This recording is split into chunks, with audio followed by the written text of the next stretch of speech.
4-755, April 26, 1976, page 49 states, this directive empowered the Secretary of State to coordinate overseas information activities designed to counter communism. A top-secret annex to NSC-4, which was NSC-4 Alpha, or 4A, for those of you who are confused by military terms, instructed the Director of Central Intelligence to undertake covert psychological activities in pursuit of the aims set forth in NSC-4, and secretly was to run a psychological operation against the American public to hide the presence of UFOs and aliens. The initial authority given the CIA for covert operations under NSC-4A did not establish formal procedures for either coordinating or approving these operations. How many of you understand what I just said to you? Not too many. Let me explain it.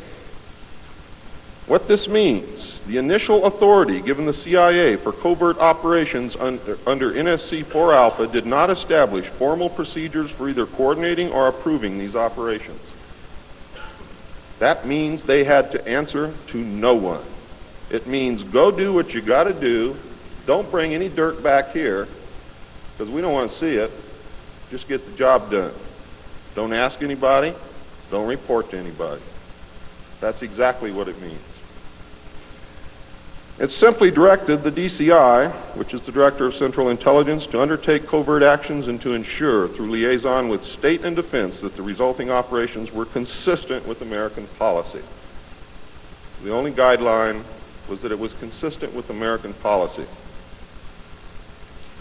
Later, NSC 10-1 and NSC 10-2 were to supersede NSC 4 and NSC 4A, and NSC 10-1 was to establish the Office of Policy Coordination, or the OPC, was chartered to carry out an expanded program of covert activities.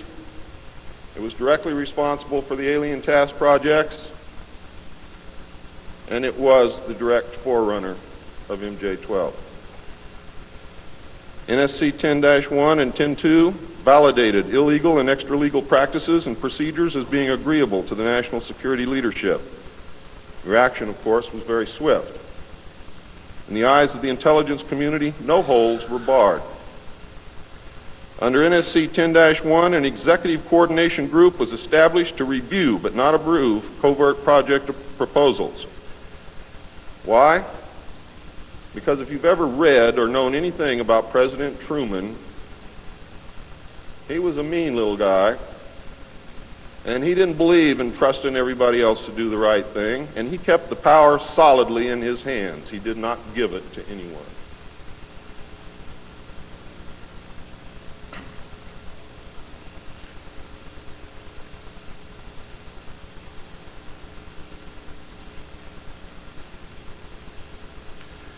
The ECG was secretly tasked to coordinate the alien projects. NSC 10-1 and 2 were interpreted to mean that no one at the top wanted to know about anything until it was over and successful.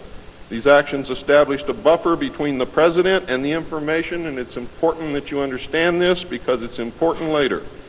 It was intended that this buffer serve as a means for the President to deny knowledge if leaks divulged the true state of affairs. That is to prevent the collapse of the government. If the President can stand up and say, I didn't know about it, the government can survive. If the President cannot say that, then you have a very, very dangerous situation indeed.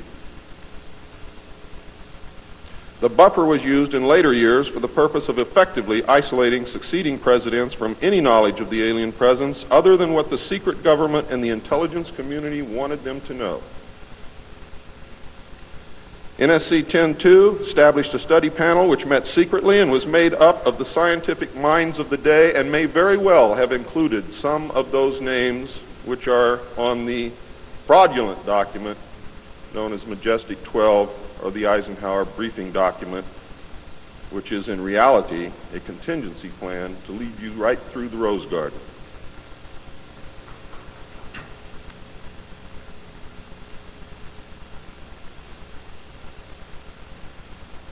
The study panel was not called MJ-12.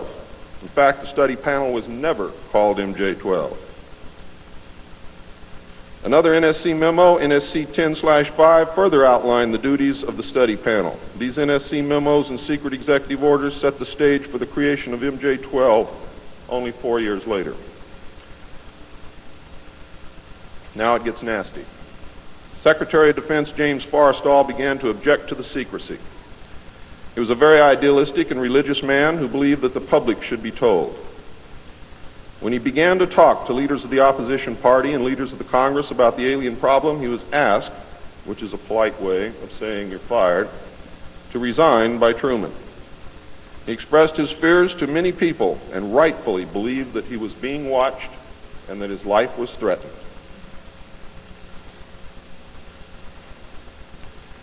This was interpreted by those who were ignorant of the facts as paranoia, because most people had no knowledge of what was really going on.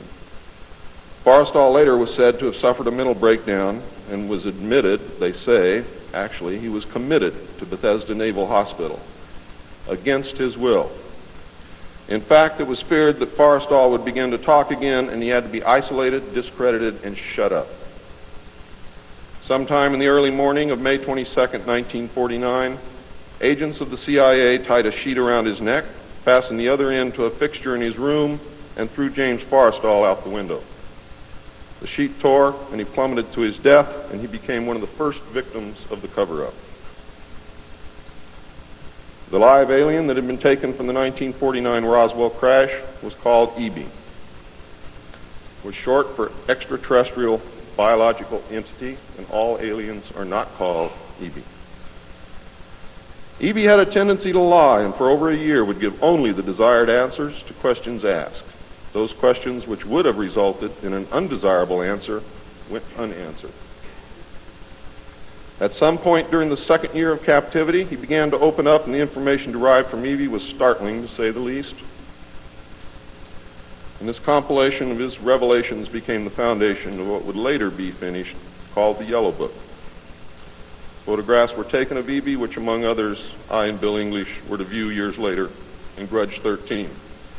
Why do they keep the aliens in a Faraday-shielded environment? Because they have a tendency to disappear right through walls. And if you can prevent the transmission of electromagnetic energy, you can stop them from doing it.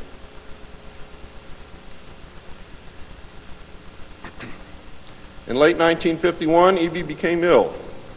Medical personnel had been unable to determine the cause of EB's illness and had no background from which to draw. EB's system was chlorophyll-based, and he processed food into energy much the same as plants. Waste material was excreted almost exactly the same as plants. It was decided that an expert in botany was called for. A botanist, Dr. Guillermo Mendoza, was brought in to try and help him recover. Those of you who have been looking for him on medical lists will not find him there. He was a PhD in botany. Dr. Mendoza worked to save EB until mid-1952 when EB died. Dr. Mendoza eventually, according to the information that I read, became the expert on at least this type alien biology. In a futile attempt to save EB and to try and gain favor with this technological superior alien race, the United States began broadcasting a call for help early in 1952 into the vast regions of space. If you know they're better than you, and if you know they can lick you, you better try and be friends with them, and that's what this effort was all about. The call went unanswered, but the project continued as an effort of good faith. President Truman created the super-secret National Security Agency by secret executive order on November 4th, 1952, and until recent years, there wasn't one in 50,000 people in the United States who even knew it existed. Its primary purpose was to decipher the alien communications and language and establish a dialogue with the aliens. This most urgent task was a continuation of the earlier effort and was codenamed Sigma. The secondary purpose of the NSA was to monitor all communications and emissions from any and all devices worldwide for the purpose of gathering intelligence, both human and alien, and to contain the secret of the alien presence. Project